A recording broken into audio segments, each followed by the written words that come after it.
Here you go, Ike. Are you treated out? You may actually be treated out. Maybe this is the first time ever. This is Ike. This is his roadmap to success. Basically, throughout the session, I really think that his guardians inadvertently trained him to misbehave to get their attention. If he steals something, they get up and go for him. If he nibbles on them, they react. And these are all common things that a lot of people do with their dogs. But dogs are good. Anything your dog is doing when you pet it or give it attention is what you're rewarding. And for dogs, good attention and bad attention is just about the same thing. So if I come to you and sit in front of you and nothing happens, or if I steal the remote control and you come and chase me, well, then I'm going to steal the remote control because I want to be validated by getting your attention. So basically, one of the things we went over to flip the leader-follower dynamic is we went over a number of rules that the guardian can incorporate. And this is pretty common for me.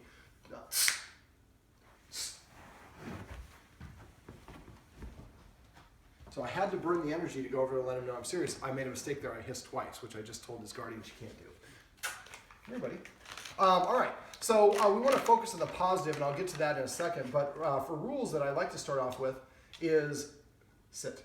Some of the rules: not being allowed in the furniture for at least 30 days, or as long as the problem's still going on. And then at that point, furniture with an invitation only, and for permission, with permission and invitation, and only for good behavior. So if I'm up on the couch and I start barking, I have to get down. Or if I'm on the couch and I get down to get a drink of water, when I come back, I would need another invitation to grab my water bottle again. That's all right. We're going to allow it this time. And that would be something that I would put a water bottle down on the floor and train him to ignore that, or remote controls and the other stuff with the leave it exercise that we went over off camera.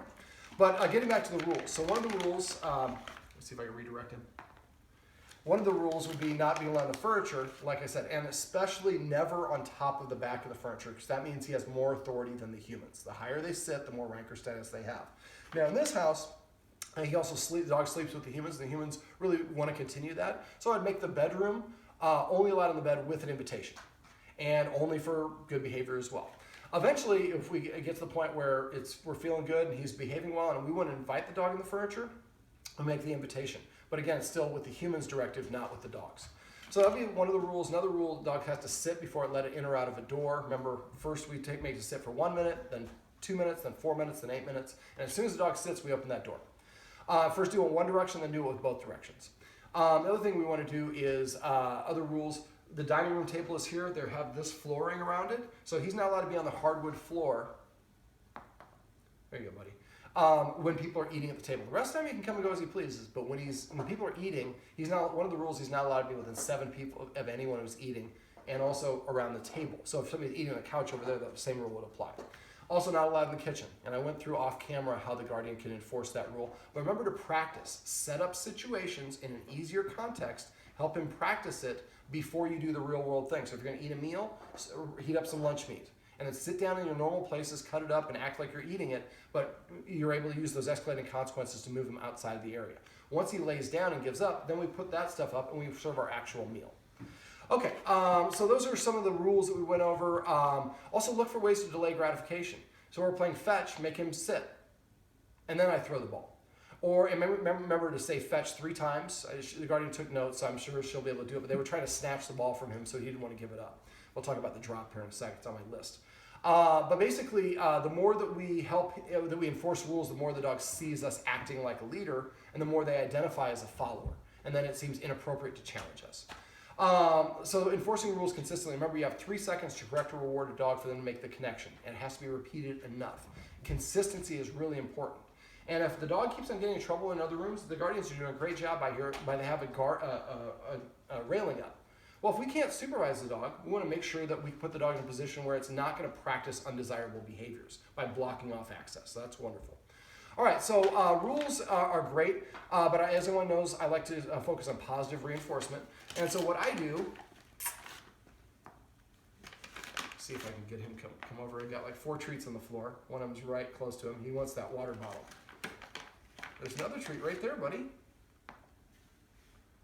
So I'm trying to entice him, but if I make a big deal out of him having the item, that makes the item much more valuable and he's more inclined to what to do. There we go. So because I didn't make a big deal out of it and I offered him something better out, he came over to here. Come. So if you get something you don't want and you rush over to get him, that's going to make him want to take that item more and more. That's why whatever those items are, practice that leave it exercise but substitute the item. As soon as he stops going for it, then you give him the treat. And then we make him wait for longer and longer periods of time. But putting the object between you and the TV while you're on the couch watching TV is a great way to practice. So he thinks, they're not paying attention, I can get away with it. And then he goes towards it because it goes in your line of sight, you correct it. So you're helping him practice the behavior you want him to have. All right, so petting with a purpose and passive training are the two ways that I like to use positive reinforcement. So petting with a purpose is when he jumps up on us, nudges us, or demands attention by barking or pawing at us. Instead of petting him doing what he wants, we're going to give him a counter order. Remember to use that hand motion that I showed you to put him into a sit if you need to. And as soon as he sits, pet him on his chin and say the word sit, and just the word sit. Not good sit, not Isaac sit, or Ike sit, just sit. Again, try to pet on the chin, never pet on top of the head.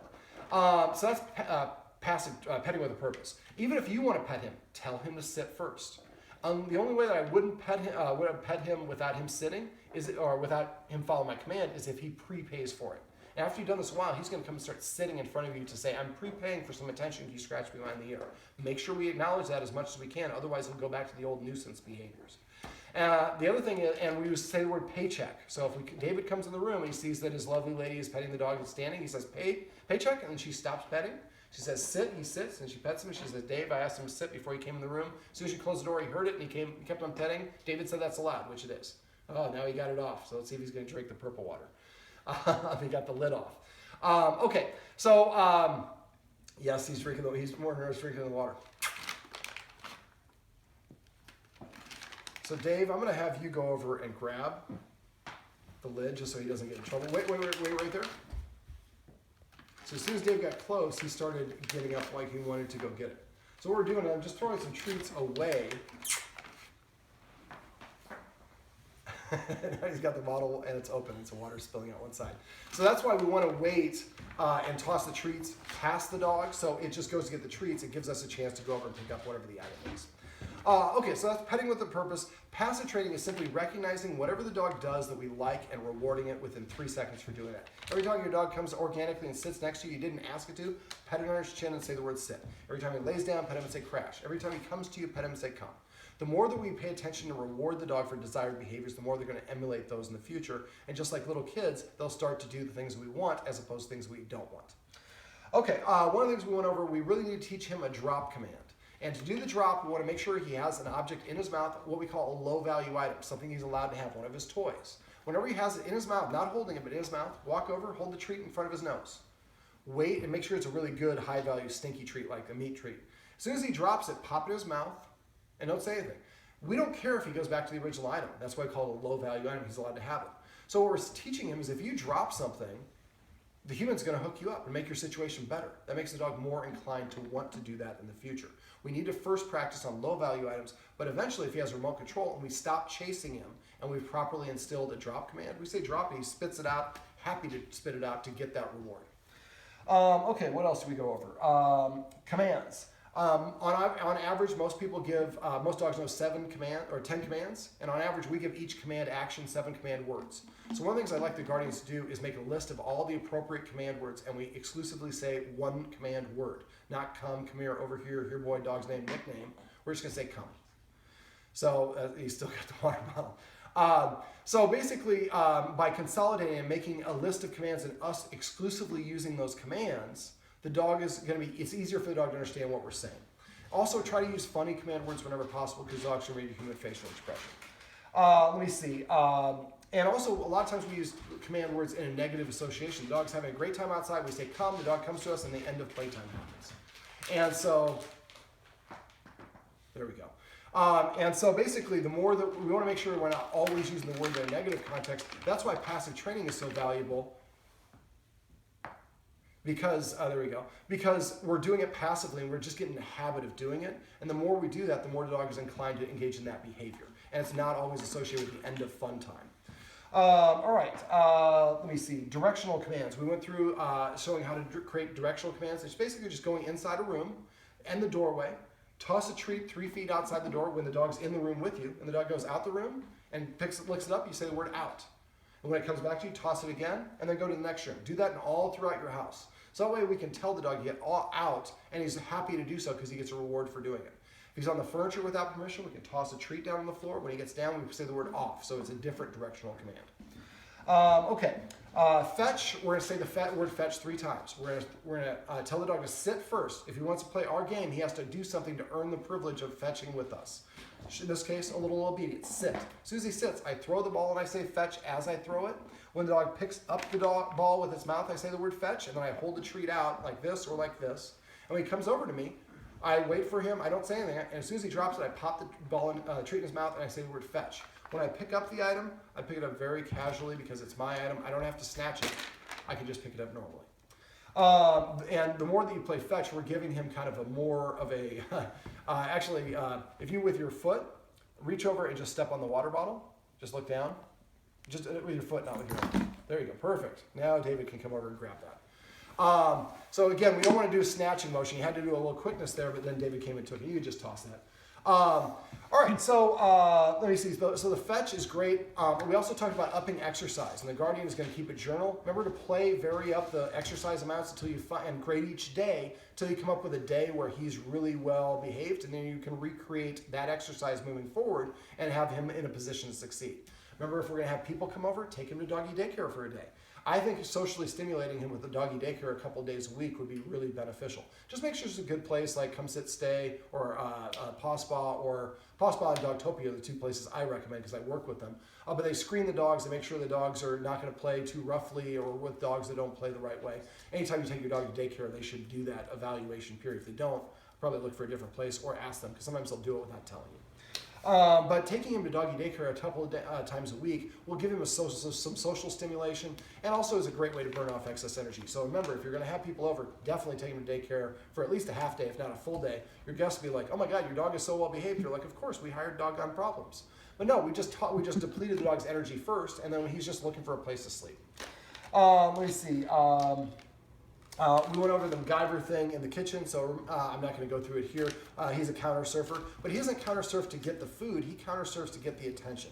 So I really think the primary things the guardians want to work on is enforcing rules, petting with a purpose, and passive training. Those 3 things are going to really help more than anything else. Other stuff will help as well, but you're going to get a lot of bang for your buck for that. And remember to do the focus exercise. I like to be doing it 2 or 3 times a day with each guardian throughout the day, preferably with him sleeping in between it. That way, if he's doing something wrong, you say focus, he looks up at you, he's more inclined to want to do that because there's reward or benefit for it.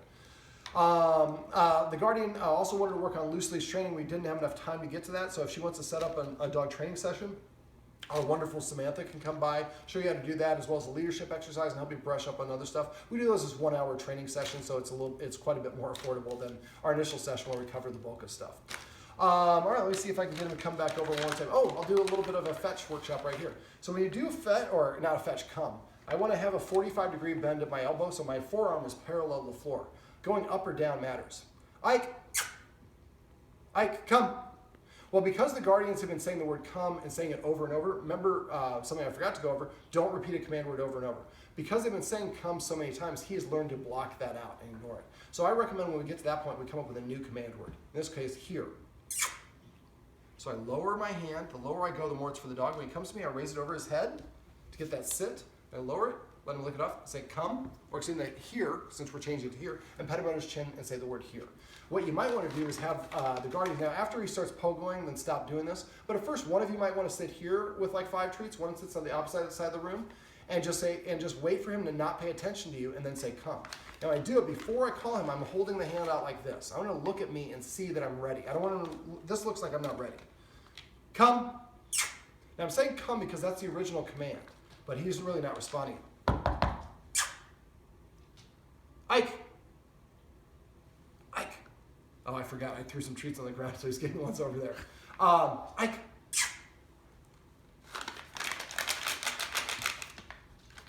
There we go. Lower.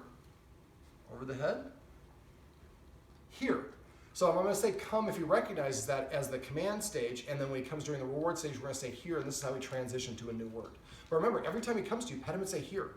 Even when, especially when he doesn't, you don't ask him to. That will make him much more inclined to do that in the future.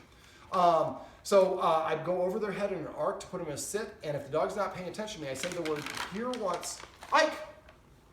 Ike! Here. If he doesn't come, then I start lowering it.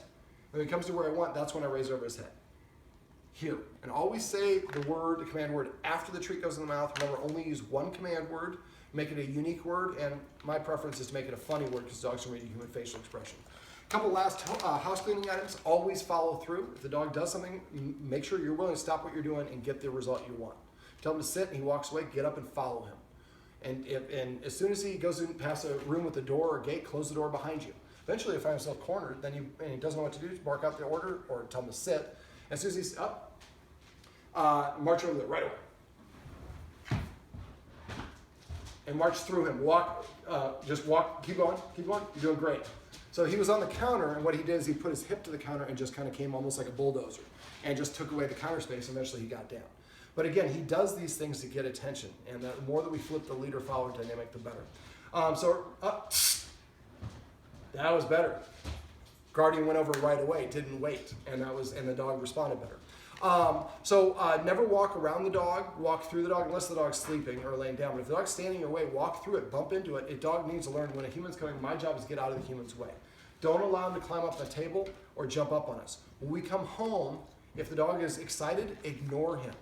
If he's too excited, have call or text ahead of time, and then put him on a leash, step on the leash like I described off camera. Get right up close to it. So let's say the leash allows the dog to come to this point. The human should stand right here, just right outside the dog's reach. And we don't tell the dog to do anything.